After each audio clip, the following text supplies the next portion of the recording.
Kirjoittamassa Suomen tarinaan sivua, jossa Suomi ojensi selkänsä ja korjasi ryhtinsä, kun meidän eliittimme on polvillaan globaalin kilipääkapitalismin edessä. Ja rähmällään levittelee käsiään ja osoittaa ahneella sorvallaan markkinavoimien näkymätöntä kättä. Me tiedämme, että tämä käsi on eliitin käsi. Me tiedämme, että päätökset ovat poliittisia. Me tiedämme, että nämä ylikansallisen pääoman, Brysselin, Berliinin ja Washingtonin kätyrit eivät edusta meitä. Ne edustavat pankkeja, keinottelijoita, korporaatioita ja sitä helvetin konetta, joka syö tukipaketteja ja laittaa ahkeran ja hyvän tahtoisen kansan maksamaan tämän kaiken varkauden. Kauan sitten Rantomaalla eli mies, joka sanoistaan tullut pahamaineinen lentävä lause. Mies Joseph Proudhon sanoi, että omaisuus on varkautta. Kun me katsomme tätä maailmaa ja maailman aikaa, eikö tämä ole monelta osin jälleen kerran täysin totta? Maailmassa, jossa 1% omistaa 47% kaikesta. Maailmassa, jossa me maksamme lupa Kreikalle, mutta rahat virtaa Saksan ja Ranskan pankkeille. Maailmassa, jossa arkitodellisuus on sosialismia rikkaille ja kapitalismia köyhille. Eikö tässä maailmassa nuo sanat kuvaa tilannetta täydellisesti? Me emme enää katsele sivusta, kun meidän raskaan työmme hedelmät kannetaan vieraiden maiden eliittiin. Vittu pikkuneuvos kiusaus lähti. Tiedä sitä, että meitä edustaa eliitti, joka ainoa isänmaa on pääoma. Me emme enää siihen, että meitä kohdellaan kuin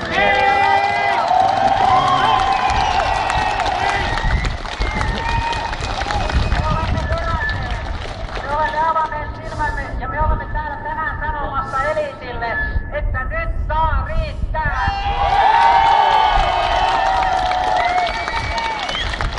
Me olemme täällä tänään puolustamassa oikeudenmukaisuutta, me olemme täällä tänään puolustamassa opiskelijoita, joille eliitti riittää tulevaisuutta. Me olemme tänään täällä sanomassa, että leikkauspolitiikka, austerity, riittää! Me sanomme, että eläkeläiset ovat eläkkeensä ansainneet.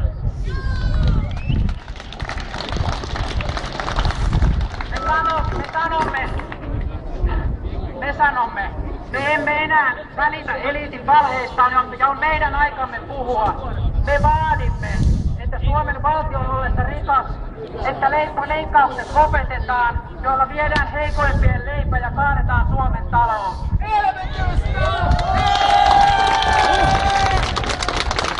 Me olemme saaneet tarpeeksemme tästä kaikesta ja me vaadimme, että meille kaikille taataan säällinen elämä ja me ilmoitamme, että eliitin tehtävä on kantaa yhteiseen maksukyvyn mukaan.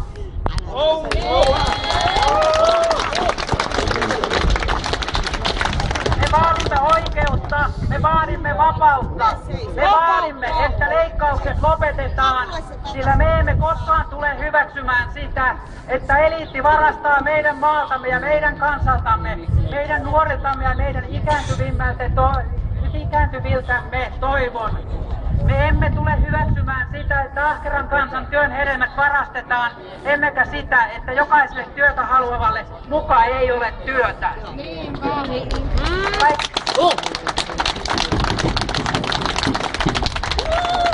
Kaikki nämä ovat poliittisia valintoja ja me emme pyydä tai vaadi. Me ilmoitamme, että ulkomaalaiset ulos helvetti täältä!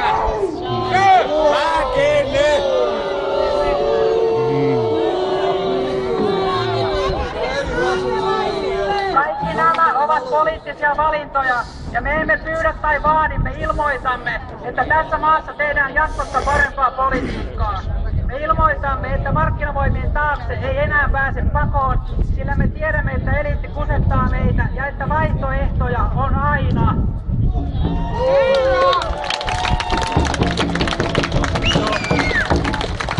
Me ilmoitamme, että tänään Suomessa kääntyy uusi sivu. Tämä on päivä, jolloin politiikka palasi takaisin politiikkaan ja päivä, jolloin Suomen kansa heräsi omaan vahvuutensa ja tuli kertomaan eliitille, miten toimitaan. Neuvostoliitto takaisin maailmaan! Me seisomme täällä tänään täydessä solidaarisuudessa kaikkia veljiämme ja siskojamme kohtaan.